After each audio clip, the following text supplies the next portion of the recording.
এই সবজিটাকে বলে কষ। আপনাদের কাকু বাজার থেকে কিনে নিয়ে এসেছে।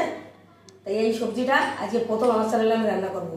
এটা কখনো খাইনি, কীরকম লাগে খেতে, খেতে নাকি খুব ভালো। তাই এই সবজিটা দিয়ে আর আলু দিয়ে পাতলা ঝোল হবে, কি দিয়ে, মাছ দিয়ে, তেলাপিয়া মাছ দিয়ে। তো এটা এখন আমি কেটে নেবো। এটা দেখুন কত সুন্দর।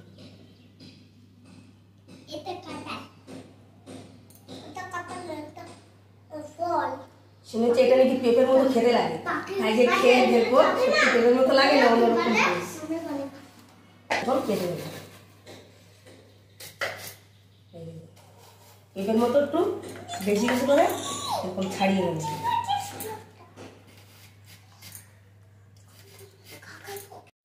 পেঁপের গাছ এরকম সমান না হেবড়ো দেবো, আর ঠিক এইটাই এইরকম। এই দেখুন পুরো পেঁপের মতো, অনেকটা পেঁপের মতো দেখতে লাগছে, আমার মতো দেখতে লাগে। ভিতরে এরকম দানা আছে।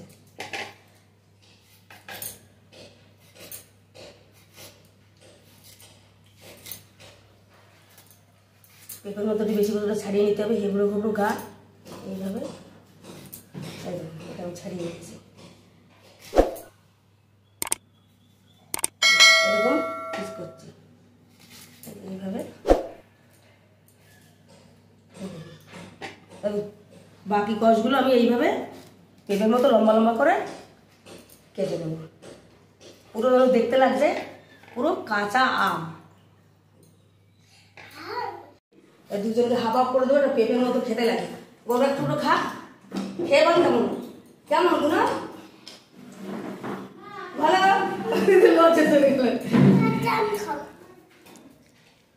একটা কেটে নিয়েছি আর একটা কাটবো ওই একই রকম ভাবে। আমি একটু খেয়ে দেবো কেমন সত্যি। পুরো পেঁপের মতো হালকা হালকা মিষ্টি মিষ্টি, একটু অন্যরকম পেয়েছি, ভালোই লাগে।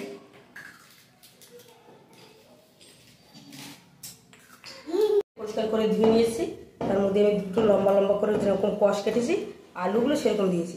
শুধু কষ রান্না করলে ভালো লাগবে না, যেরকম পেঁপে আলু আমরা ঝোল বানাই, কষটা কিন্তু পেঁপের মতো নেই, তার জন্য কষার মধ্যে আলু দিয়েছি। আপনারাও ঠিক একইভাবে আলু আর কষ রান্না করবেন। তেলাপিয়া মাছ বাড়ি থেকে নিয়েছিলাম, এই দেখুন মাছের পেটে ডিম হয়েছে, ডিমটা বেরিয়ে এসছে, পুরো টাটকা তেলাপিয়া মাছ। এই টাটকা তেলাপিয়া মাছ দিয়ে কষ দিয়ে রান্না করবো, খেতে খুব ভালো লাগবে। প্রথমে আমি মাছগুলো ভেজে নেব, কড়াইতে দিয়ে দেবো তেল, গরম হচ্ছে, এদিকে মাছে লবণ হলুদ মাখিয়ে নেব। হাত দিয়ে ভালো করে আমি মাখিয়ে নেব। মাছটা ভেজে নেব, তেলে দিয়ে দেবো,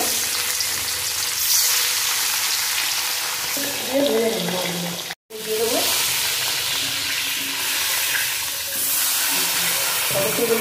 পুরো টাটকা তেলাপিয়া মাছ।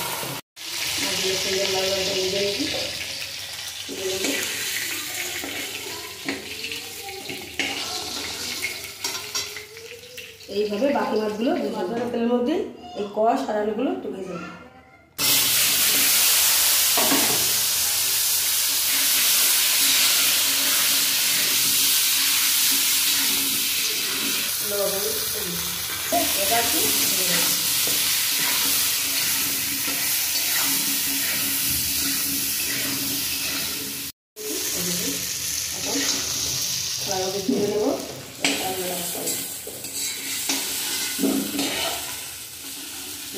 দরকার নাই, এরকম হালকা ভেজে নিলে।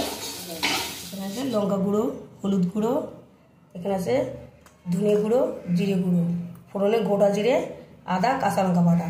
এর মধ্যে আমি রসুন পেঁয়াজ দিচ্ছি না, দিয়ে দেবো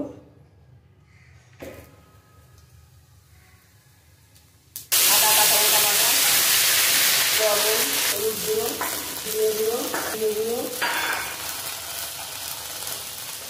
লঙ্কা গুঁড়ো,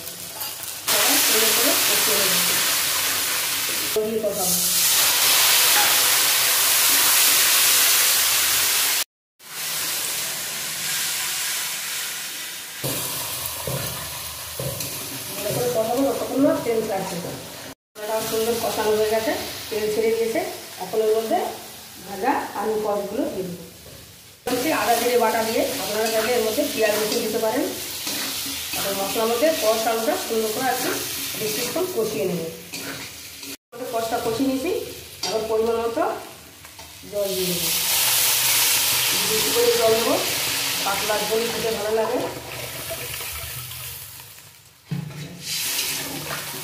এতটাই জল দিয়েছি, বেশি ছেড়ে জন্য ঢাকা দিয়ে দেবো সেদ্ধ হওয়ার জন্য।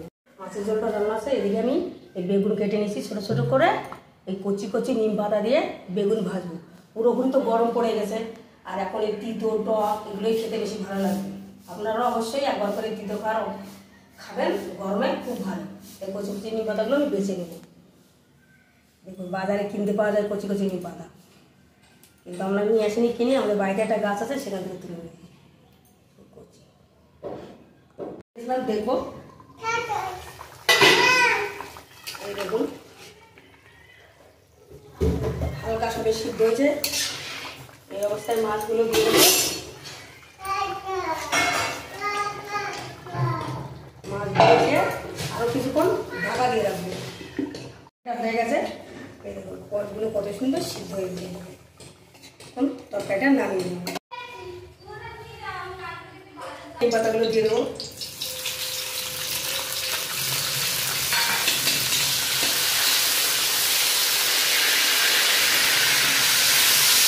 বেগুন পাতা ভাজা মধ্যে লঙ্কা টঙ্কা দেবো না, তার শীতের মধ্যে লঙ্কা দেয় না, তাহলে পরিমাণে করবো।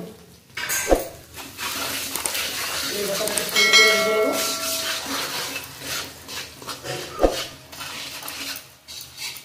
বেগুনগুলো দিয়ে দেবো।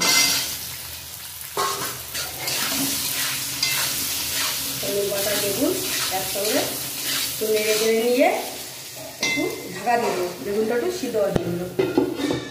ভাজা হয়ে গেছে, আর নিম পাতাতে বেগুনটা ভাজছি কত সুন্দর সেদ্ধ হচ্ছে। এই দুপুরবেলা গরমে নিম পাতা বেগুন দিয়ে নিম পাতা ভাজা থাকলে আর কিছু লাগবে না। গ্যাস অফ করে নামিয়ে নিই। কষ দিয়ে আলু দিয়ে তেলাপিয়া মাছের ঝোল। এদিকে আছে গরমের সময় এই দুটো রেসিপি অবশ্যই বাড়িতে একবার ট্রাই করবেন, দারুণ লাগবে খেতে। তেলাপিয়া মাছের কষ দিয়ে ঝোল, হালকা ফুলকা আদা জিরে বাটা দেওয়া, আর দিয়ে বেগুন ভাজা। দুপুরবেলা এই দুটো রেসিপি থাকলে গরম ভাতের সাথে আর কিছু লাগবে না। বাড়িতে অবশ্যই একবার ট্রাই করবে। বুড়ো নিম পাতা ঝরে গিয়ে কচি কচি নিম পাতা ছেড়েছে, ওই কচি নিম পাতা আর বেগুন দিয়ে ভাজা করবেন। দুপুরবেলা গরম ভাতের সঙ্গে আর কিছু লাগবে না, পুরো উপযুক্ত রেসিপি গরমকালের জন্য। তাই দুটো রেসিপি আপনাদের কেমন লাগলো অবশ্যই কমেন্টে জানাবেন, লাইক শেয়ার করবেন, সাবস্ক্রাইব করে আমাদের পাশে থাকবেন। যেসব বন্ধুরা চ্যানেলটা সাবস্ক্রাইব করেছে তাদের অনেক ধন্যবাদ। এখনও যারা করেননি চ্যানেলটা সাবস্ক্রাইব করুন, আমাকে একটু এগিয়ে যাওয়ার জন্য হেল্প করুন। এত সময় ভিডিওটা দেখার জন্য সবাইকে অনেক অনেক ধন্যবাদ। দেখা হচ্ছে পরের ভিডিও।